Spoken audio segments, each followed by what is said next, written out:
Hello to all, please subscribe the channel and press the bell icon for more video updates. Today is 4th September of 2020 and it's a Friday today. चलिए आज analysis शुरू करने से पहले कुछ question पूछ लेते हैं, आप उनका जवाब कमेंट सेक्शन में बताएं। जैसे पहला क्वेश्चन है, आर्टिकल 22 3B क्या डिफाइन करता है? आर्टिकल 22 3B क्या डिफाइन करता है, ये आपको कमेंट सेक्शन में बताना है।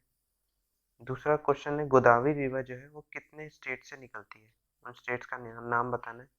गोदावरी रिवर किन स्टेट से निकलती है, आपको कमेंट सेक्शन में बताना है। तीसरा क्वेश्चन आता है, नेशनल इमरजेंसी जो होता है, नेशनल इमरजेंसी वो किस आर्टिकल में डिफाइन है?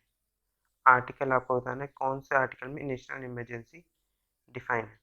इन तीन क्वेश्चन का जवाब आप कमेंट सेक्शन में बताएं और हर कोई जो वीडियो देखे प्लीज़ कमेंट जरूर करें और लाइक बटन जरूर दबाएं। और आपको वीडियो कैसा लगा ये भी आप कमेंट सेक्शन में हमें बता सकते हैं और कोई सजेशन है वो भी आप कमेंट सेक्शन में बता सकते हैं। चलिए आज एनालिसिस शुरू करने से पहले आप हमारे टेलीग्राम चैनल को सब्सक्राइब कर सकते हैं, क्वेश्चन 247 या डिस्क्रिप्शन पर दिए लिंक से कर सकते हैं। यहाँ पर आपको डेली एनालिसिस तो मिलेगा ही, साथ में एक क्विज टाइप का भी क्वेश्चंस मिलेंगे जहाँ पे आप अपनी नॉलेज भी डिफाइन कर सकते हैं कि कहाँ पे आप स्टैंड करते हैं। क्या कहते हैं, ये क्विज क्या कहते हैं, ये प्रीलिम्स से एसोसिएटेड है क्योंकि सभी जानते हैं कि अक्टूबर में प्रीलिम्स है और क्या कहते हैं जो बाकी एग्जाम्स हैं उन सब के जो करंट अफेयर्स होते हैं उनके हिसाब से और जो जी के पार्ट जीएस पार्ट होता है उसके हिसाब से ये क्विज बनाया गया है। तो आप इन्हें क्या कहते हैं ले सकते हैं और क्या कहते हैं आप अपनी प्रिपरेशन अच्छी कर सकते हैं। चलिए एनालिसिस शुरू करते हैं हम लोग। पहली न्यूज़ आती है, general Rawat pushes for quad. General Rawat ने पुशेस किया है कि क्वाड को लाना चाहिए। CDS questions Pakistan against taking advantage of India China tensions.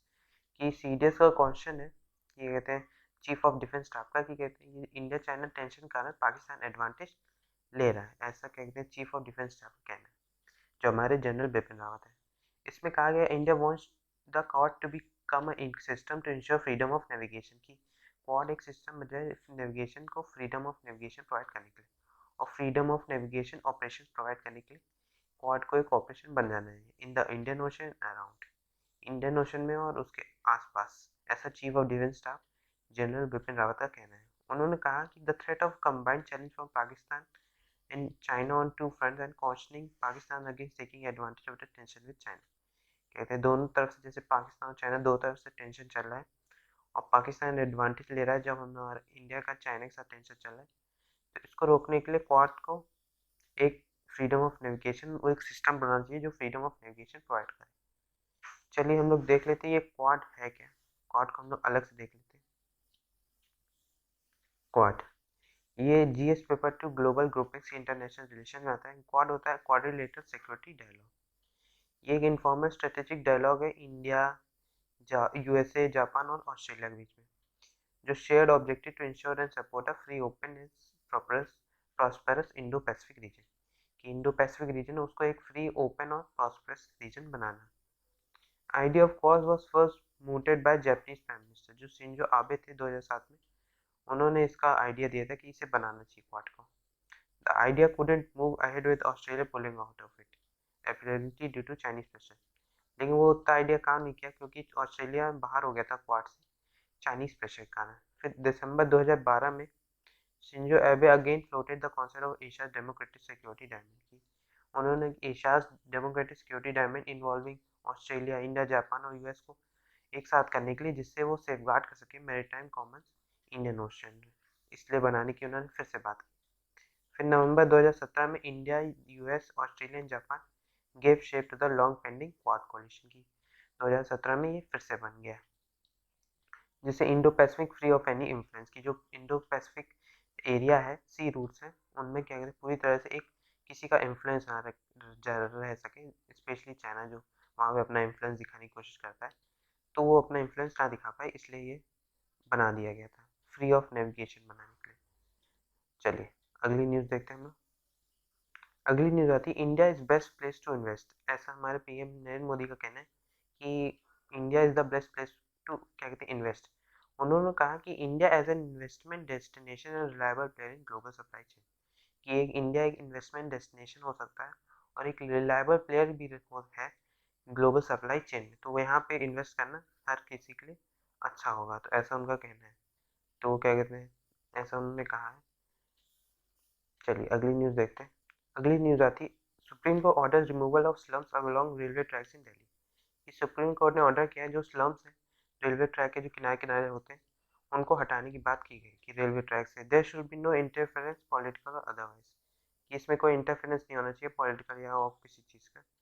उन्होंने कहा सुप्रीम कोर्ट ने कि जो 48,000 स्लम क्लस्टर हैं जो सेफ्टी जोन्स में नहीं आते रेलवे ट्रैक्स इन दिल्ली, जो रेलवे ट्रैक्स के, उनको 3 महीने के अंदर हटाना होगा, ऐसा उन्होंने कहा है। चलिए अगली न्यूज़ देखते हैं। अगली न्यूज़ आती है, life in Delhi metro in unlock 4.0 hairs what will change. जो जैसे हम जानते हैं कि 7 सितंबर से ये चालू होने वाला है दिल्ली में मेट्रो, तो उसके बाद क्या क्या चेंजमेंट आया है उसमें, तो ये देखना है कि थर्मल स्कैनर्स आ गए हैं, सैनिटाइजर, रेस्ट्रिक्टेड एंट्री एग्जिट। जो पहले नॉर्मल था वो अब ये नॉर्मल हो गया कि थर्मल स्कैनर, सैनिटाइजर। इसमें क्या क्या है, इसके प्रोटोकॉल क्या है कि जब गेट खुलेगा, when the gates open, mask mandatory होगा सबके लिए, mandatory usages of smart cards, foot operated landing, call switches in 16 station की जो लैंडिंग्स होंगी वो फुट ऑपरेटेड होंगी, thermal screening and sanitization, alternate seating inside coaches, कि train will not stop at containment zone. जो मेट्रोज होंगी वो क्या कहते हैं कंटेनमेंट जोन्स में नहीं खुलेंगी। इस तरह ये किया गया, तो यहाँ पे कई दिया है पूरा कि मेट्रो का कौन कौन से गेट नंबर खुले हैं, कौन कहाँ से जाना है, कौन से निकलना है, इसके बारे में ये बताया गया। तो ये सब इसके प्रोटोकॉल थे, ये आपको क्या कहते हैं जो मेट्रो में सफ़र करे उसे ये मैंडेट है कि वो ये सब फॉलो करना ही है। चलिए अगली न्यूज़ देखते हैं। अगली न्यूज़ आती है, NH-248A concessionaire रिबार्ड from NHAI beads. कि इसमें कंटेंट्स इंपॉर्टेंट नहीं है, इसमें इंपॉर्टेंट है NHAI, national highway authority of India. इसको हम लोग अलग से देख लेते हैं। National highway authority of India एक ऑटोनॉमस एजेंसी है गवर्नमेंट ऑफ इंडिया की, जो बनाई गई थी 1988 में, जो रिस्पॉन्सिबल होती है management of network of over 50,000 kilometre of national highway. जो 1,15,000 किलोमीटर रोड है इंडिया में, जो 50,000 किलोमीटर नेशनल हाईवेज उसको मैनेजमेंट करने के लिए ये बनाई गई थी। ये नोडल एजेंसी है ministry of road transport and highways की। इसने एक मेमोरेंडम ऑफ अंडरस्टैंडिंग साइन किया है Indian space organisation, Indian space research organisation के साथ, कि वो सैटेलाइट मैपिंग कर सके हाईवेज की। सुखबीर सिंह संधू जो है वो IS, वो इसके प्रेजेंट चेयरमैन है NHAI के, अक्टूबर 2019 से। It was constituted by an act of parliament in 1988।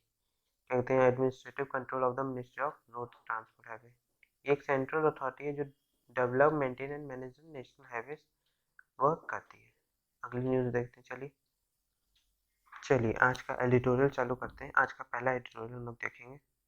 अगली न्यूज़ आती है, पार्शियल रिलीफ, कि AGR ड्यूज जो थे एडजस्टेड ग्रॉस रेवेन्यू, कहते हैं उनमें should not allow to impair customer centric investment in telecom, कि कस्टमर सेंट्रिक इन्वेस्टमेंट टेलीकॉम में ना हो, इसे रोकने की बात की गई। सुप्रीम कोर्ट ने कहा है कि उनकी टेलीकॉम सर्विसेज प्रोवाइडर को 10 साल दिए, 10 साल का to settle the adjusted gross revenue, जो एडजस्टेड कहते हैं ग्रॉस रेवेन्यू उसको सेटल करने के लिए, जो dues to the government comes as a partial relief. ये क्या कहते हैं गवर्नमेंट का एक पार्शियल रिलीफ है। तो इसको इसमें न्यूज़ एक क्या कहते हैं कल भी आई थी, उसको हम लोग देख लेते हैं और फिर AGR के बारे में बात करते हैं क्या है ये आई थी कल की न्यूज़ कि telcos get 10 years to pay AGR dues to the government. ये कल न्यूज़ आई थी, इसको देख लेते हैं क्या है। Indian revenue adjusted gross revenue to be paid in 10 years, यहाँ तक गवर्नमेंट पॉलिसीज है इंटरवेस्ट GS पेपर 3। अभी रिसेंटली यही है कि न्यूज़ में कि एडजस्टेड ग्रॉस रेवेन्यू, उसको हम लोग देख लेते हैं क्या होता है। ये एक फ्री शेयरिंग मैकेनिज्म है between the government and the telecoms, who shifted to the revenue sharing free model in 1999। ये रेवेन्यू शेयरिंग फ्री मॉडल में 1999 में हुआ था from the licence free model. जो पहले फिक्स लाइसेंस फ्री मॉडल था, अब वो एक रेवेन्यू शेयरिंग फ्री मॉडल हो गया था।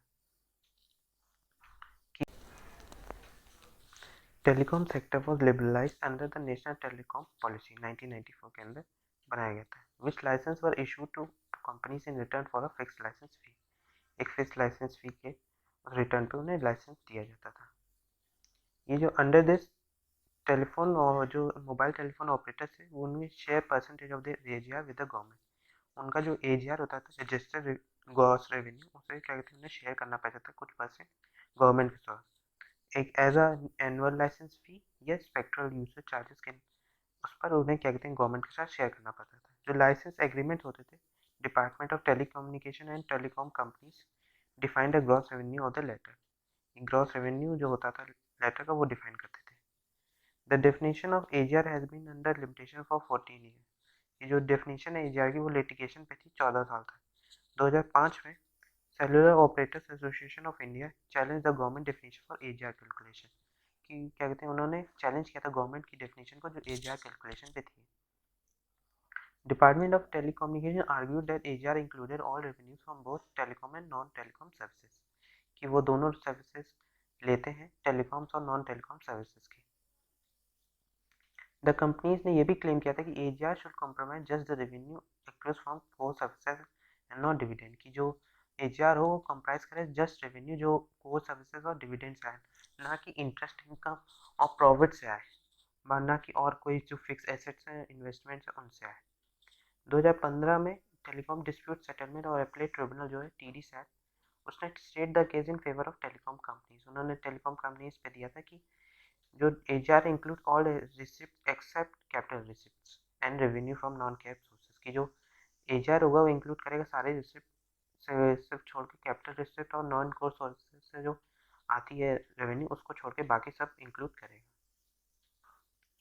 Direction issued by court, direction क्या इशू किए गए कोर्ट के द्वारा कि टेलीकॉम ऑपरेटर को make a payment of 10% of total dues, की 10% जो ड्यूज है टोटल उसका 10% वो पे करे बाय 31 मार्च 2021। 31 मार्च 2021 तक उसका 10% जो टोटल ड्यूज है उसको पे करे। The yearly instalment could commence from 1 April 2021 to 31 March 2031। जो पहला ईयरली इंस्टॉलमेंट होगा वो 1 अप्रैल के बीच में होगा और इसे पे करना होगा 31 मार्च एवरी ईयर। तो इस तरह से हर साल क्या कहते हैं उन्हें देना होगा। The sale of spectrum by telecom जो होगा वो एनसी लेड द्वारा होगा, नेशनल कंपनी लॉ ट्रिब्यूनल द्वारा। इसमें इश्यूज इन्वॉल्व क्या है कि the definition of AGR has such a conditional issue because it has huge financial implication कि टेलीकॉम और गवर्नमेंट दोनों में। It was estimated after SC's 2019 judgment कि telecom operators over the government about 92,000 crore in back charges, interest और penalties licence फी के लिए जमा करने हो। इसका फे फॉरवर्ड क्या है कि to enhance the growth of the telecom sector, की टेलीकॉम सेक्टर को एनहेंस करना, उसकी ग्रोथ उसको बढ़ाना, improve the quality of service, generate sources of the telecoms को बढ़ाना, new infrastructure policy need of the hour में लाना इस जरूरत में। The government need to provide an enabling environment for telecom operators, की जो टेलीकॉम ऑपरेटर्स हैं उनको एक enabling environment प्रोवाइड करना, enhance accessibility of the enhance accessibility of the broadband services, broadband services की क्या कहते हैं जो enhance accessibility है वो भी प्रोवाइड करना। ये सब है इस पूरे एडिटोरियल जो था उसमें ये सब दिया गया था। चलिए अगली एडिटोरियल देखते हैं हम लोग। अब politics of avoidance that must be question, कि एक पॉलिटिक्स अवॉइडेंस जो है वो क्वेश्चन की जाए। The dropping of question are which help the government feed the nation pulse goes against the grain of democracy. जो क्या कहते हैं जो क्वेश्चन आर को इन्होंने ड्रॉप किया है वो कहते हैं जो क्वेश्चन आता है उसी से गवर्नमेंट को पता चलता था कि नेशन की पल्स क्या है, कि नेशन चाहता क्या है, कि डेमोक्रेसी जो है कहते हैं ये जो ड्रॉप किया इन्होंने क्वेश्चन आर को वो पूरी तरह से डैमेज कर रहा है, क्या कहते हैं पूरी तरह अगेंस्ट है डेमोक्रेसी के। तो क्या कहते हैं इसमें ये दिया गया है कि exploring procedural options that could retain the substance if not complete form of starred question, कि वन वे ये हो सकता है कि एडमिट द स्टेट क्वेश्चन जो स्टार्ट क्वेश्चन होते थे उनको सिर्फ किया जाए represent set of proposition, allow the members concern to table in writing the permitted number of follow-up question also to be answered in writing the following day। कहते हैं कि जो स्टार्ट क्वेश्चन है उन्हीं भर को क्वेश्चन किया जाए और उनको क्या कहते हैं इस तरह करा जा सकता है, ये सब प्रोसीजर लिए जा सकते हैं क्या कहते हैं क्वेश्चन को बनाए रखने के लिए, उसे ड्रॉप ना किया जाए। क्योंकि स्टार्ट क्वेश्चन में आप क्या कहते हैं आप राइटिंग में दे सकते हैं उन्हें कि वहाँ आंसर ना करें तो राइटिंग में आप उसी दिन क्या कहते हैं आंसर कर दें उन्हें। तो इस तरह से ये क्वेश्चन आर रह सकता है, तो इस तरह हम वर्क कर सकते हैं। तो इस एडिटोरियल में क्वेश्चन आर के बारे में दिया है, हम इसको देख लेते हैं क्वेश्चन आर को क्या होता है। Indian polity GS2 environment parliament question are, ये पहला आर होता है एलविन पार्लियामेंट्री सिटिंग का, इसे क्वेश्चन आर कहा जा सकता है। इसे rule of procedure of the house के अंदर मेंशन किया जाता है। इसमें मेंबर क्वेश्चन आस्क करते हैं और मिनिस्टर इसमें आंसर देते हैं।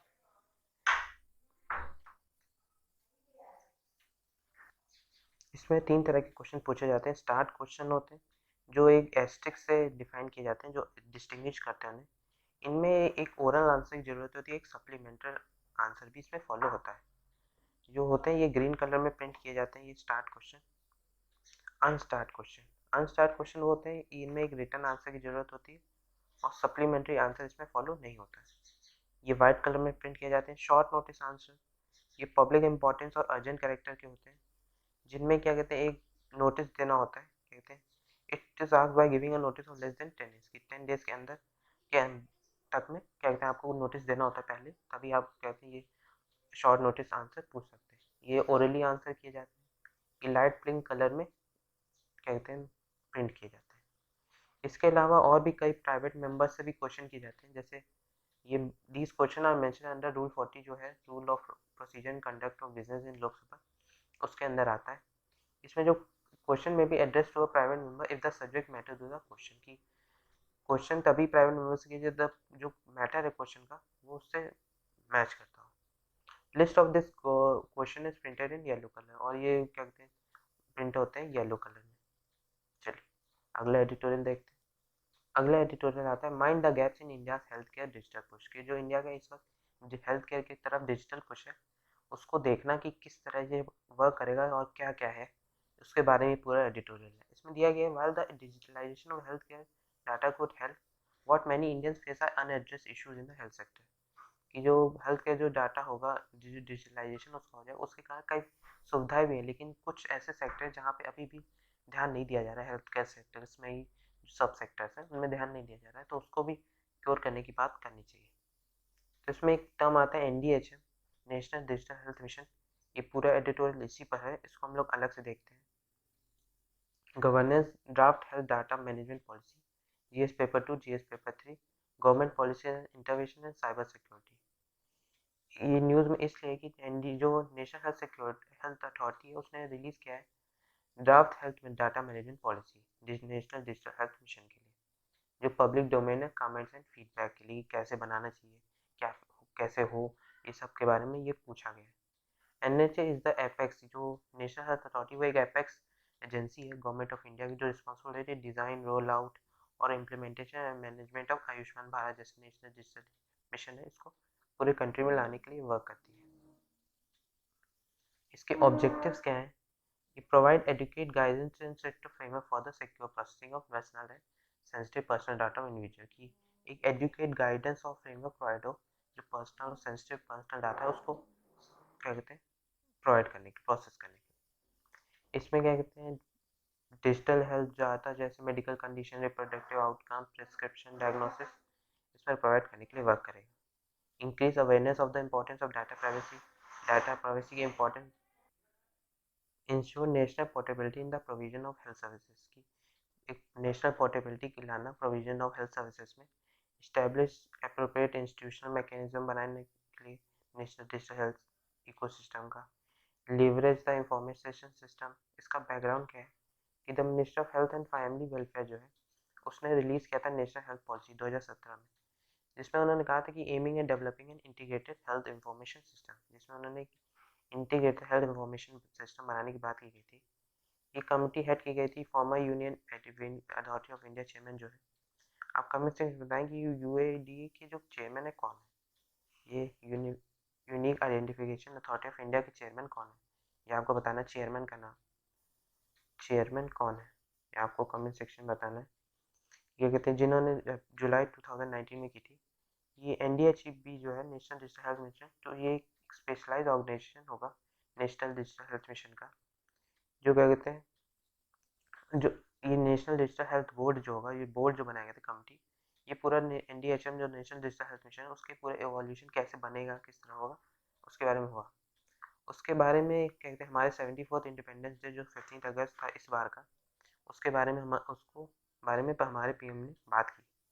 इसका वे फॉरवर्ड क्या है कि जैसे हमने देखा कि with the emergence of big data increase in online data management, कि जैसे काफ़ी ज़्यादा डाटा है लोगों के पास, मेडिकल डाटा हो या डायग्नोसिस हो या रिपोर्ट्स हो तो उनको बनाए रखने के लिए, और एक ऑनलाइन डाटा मैनेजमेंट काफ़ी ज़्यादा इंक्रीज़ किया है। तो इसके कारण ये बनाए रखने के लिए ये ज़रूरी है, क्योंकि ये एक आधार और डीएनए प्रोफाइलिंग जैसा होगा। तो कहते हैं ये अच्छी भी बात है। तो इसमें ये भी कहा गया the draft health data management policy is a proactive initiative, एक प्रोएक्टिव इनिशिएटिव है हेल्थ डाटा ऑफ इंस्टीट्यूशंस को प्रोटेक्ट करने के लिए for the creation of its repository, कि क्रिएशन होगा रिपोजिटरी का, उससे ये इनका प्रोटेक्शन मिलेगा। चलिए अगली न्यूज़ आती है पुकल्ली। पुकल्ली जो एक स्ट्रीट पीजेंट है जन विलेज ओनम सेलिब्रेशन में किया जाता है। इस बार ऑनलाइन वे में किया गया, जैसे आप देख सकते हैं इस फोटो में। ये इस तरह का जो डांस फॉर्म होता है, इसको हम लोग अलग से देख लेते हैं पुलिकल्ली होता क्या, पुलिकल्ली। ये देखिए आप देख सकते हैं ये पुलिकल्ली कर रहे हैं लोग। पुलिकल्ली फोक आर्ट ऑफ केरला, ये केरला की एक फोक आर्ट है। ये फिल्म्स के पॉइंट ऑफ व्यू से इम्पोर्टेंट है कि इस बार हुआ है Pulikali will be held online in Kerala this year. इस बार ऑनलाइन हुआ है ये पुलिकल्ली ओनम के समय, क्योंकि अभी ओनम था। तो ये पुलिकल्ली जो होता है, puli means leopard and tiger and kali means play in Malayalam. कहते हैं पुली मतलब होता है, पुली जो होता है पुली कली, तो पुली मतलब होता है टाइगर या आप लेपर्ड समझ सकते हैं, और कली मतलब होता है प्ले मलयालम में वो भी। तो इसका मतलब पुली कली मतलब ये होता है। एक क्या कहते हैं, ये रिक्रिएशनल स्ट्रीट फोक आर्ट है जो परफॉर्म की जाती है 4th day of Onam celebration को। ओनम ओनम अगस्त सितंबर के बीच में होता है, अभी हुआ था, जिसमें Hindu rice harvest festival of Kerala मनाया जाता है, कि किंग महाबली को सम्मान देने के लिए उनको क्या कहते हैं दान दिया जाता है, उनको दिया जाता है। The folk art is mainly practice in Thrissur district of Kerala, ये mainly Thrissur district of Kerala में मनाया जाता है। इसका मेन थिंग ये है कि folk artist tiger hunting with participant, की टाइगर हंटिंग जो पार्टिसिपेंट के साथ होती है उसको बनाए रखने के लिए। इसमें परफॉर्मेंस पेड करते हैं लाइक टाइगर्स एंड हंटर्स, और डांस करते हैं स्टेज में to the beats of traditional percussion instrument, जैसे थक के लोग है उदुकू चेंदा, ये जो इंस्ट्रूमेंट्स होते हैं इसको बजा के ये लोग डांस करते हैं। ये इंट्रोड्यूस किया गया था महाराजा रामा वर्मा सक्तन थमरुन द्वारा, जो महाराजा थे कोचिन के, उनके द्वारा इसे इंट्रोड्यूस किया गया था। ये ओनम सेलिब्रेशन में मेनली किया जाता था। आरनमुला जो बोट रेस होती है, ओल्डेस्ट रिवर बोट फेस्टिवल जो केरला में होता है, उसके तरह ही ये होता है, एक अनदर इवेंट जो थे। It take place at Aranmula in Pampa river, जो ये होता है आनंदमुला पंपा रिवर में, जो नियरेस्ट है Shri Parthasarathy temple in Pathanamthitta district of Kerala. इसी तरह और कई फॉर्म है केरला में, जैसे है ओतम थुलुल्ला, तालामद्देल, कारापट्टू, कथकली, मोहिनीअट्टम। मोहिनीअट्टम सभी जानते होंगे डांस फॉर्म है, मोहिनीअट्टम बहुत फेमस डांस है। मुदियट्टू, तो क्या कहते हैं ये सब इस वहाँ की केरला की आर्ट फॉर्म्स है। ये सब आप याद रखिएगा कि केरला कभी पूछा जा सकता है कि आर्ट फॉर्म्स क्या कहते हैं, कौन कौन सी है, इनमें से कोई ऑप्शन में दे सकते हैं कि ये है कि नहीं, कि ऑड वन आउट कौन सी नहीं है। तो इस तरह से इन्हें याद करने का भी तरीका है कि उत्तू जिसमें लगा रहता है वो ये याद कर ले कि उत्तू वाली मैक्सिमम जो होती है वो केरला से होती है, अत्तम वाली भी केरला से मैक्सिमम होती है, केरला या तमिलनाडु से। तो इस तरह से आप याद कर सकते हैं। जो एक दो शायद अत्तम में एक दो एक शायद क्या कहते हैं जो होती है आर्ट फॉर्म, वो क्या कहते हैं तमिलनाडु की होती है, बाकी जो अत्तम जिसमें लिखा होता है वो केरला की होती है। चलिए अगली न्यूज़ देखते हैं। अगली न्यूज़ आती है India is abusing national security colliding with US, की कहते हैं चाइना ने ऐसा कहा है कि जो वो कोलाइडिंग कर रहा है यूएस के साथ, उससे वो नेशनल सिक्योरिटी को अपने अब्यूज़ कर रहा है। चाइना हिट्स आउट, जैसे जैसे हमने देखा कि इंडिया ने बैन किया 118 चाइनीज ऐप, उसके बाद चाइना ने ऐसा कहा, चाइना ने कहा कि जो उन्होंने 118 चाइनीज ऐप बैन किए वो पूरी तरह से नेशनल सिक्योरिटी को डैमेज कर रहे हैं, suggesting India was coordinating with the United in action against Chinese companies, की वो ऐसा लग रहा है कि इंडिया जो है वो कोऑर्डिनेट कर रहा है यूनाइटेड स्टेट्स के साथ, यूएस के साथ, चाइना कंपनी को डैमेज करने के लिए, चाइना कंपनीज के खिलाफ रखने। तो इसमें पूरा वही बात की गई है, आप पढ़ सकते हैं, इसमें पूरा यही बात की गई है कि कैसे क्या क्या कहा गया है कि जैसे चाइनीज कंपनीज वॉलेटिंग रिलेवेंट WTO जो रूल्स होते हैं वर्ल्ड ट्रेड ऑर्गेनाइजेशन रूल, उसको डैमेज कर रहा है, इसलिए इंडिया ने ऐसा किया। इंडिया का ऐसा कहना था, लेकिन चाइना का कहना है कि यूएस के कंसल्टेशन में यूएस के साथ कोऑर्डिनेट करके उन्होंने ऐसा डिसीजन लिया, तो इस तरह की बात इसमें की गई है। चलिए आज के लिए इतना ही, थैंक यू वेरी मच। अगर आपने चैनल को सब्सक्राइब नहीं किया है तो चैनल को सब्सक्राइब कर दें, और प्लीज़ लाइक बटन जरूर दबा दें। जो क्वेश्चन पूछे गए आप उनका जवाब कमेंट सेक्शन में जरूर दें, और आपका कोई सजेशन हो या आपको वीडियो कैसा लगा हो ये भी आप कमेंट सेक्शन में बता सकते हैं। Thank you very much.